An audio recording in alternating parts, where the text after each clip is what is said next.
જય માતાજી મિત્રો, સ્વાગત છે આજના નવા વિડીયોમાં। આજે તારીખ છે 22/8/2026 ને ઘણા બધા ખેડૂતો મિત્રોની કોમેન્ટો આવતી હતી કે શું દાંતીવાડા ડેમમાં પાણીની આવક શરૂ થઈ કે નહીં, અને દાંતીવાડા ડેમના તાજા અને લાઈવ સમાચાર લાવો।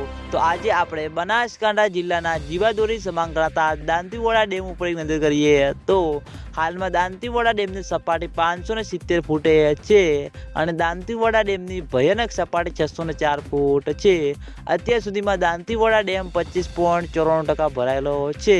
તેની સાથે ઘણા બધા ખેડૂતો મિત્રોની કોમેન્ટો આવતી હતી કે શું દાંતીવાડા ડેમમાં પાણીની આવક શરૂ થઈ કે નહીં। તો મિત્રો, હજુ સુધી બિલકુલ પણ દાંતીવાડા ડેમમાં પાણીની આવક શરૂ થઈ નથી અને આગામી દિવસોમાં વરસાદનો એક નવો રાઉન્ડ આવી રહ્યો છે, એટલે માઉન્ટ આબુ, આબુ રોડ, અમીરગઢ, રાજસ્થાન થી આગળ સારો એવો વરસાદ વરસશે અને બનાસ નદીમાં પાણીની આવકમાં વધારો થશે।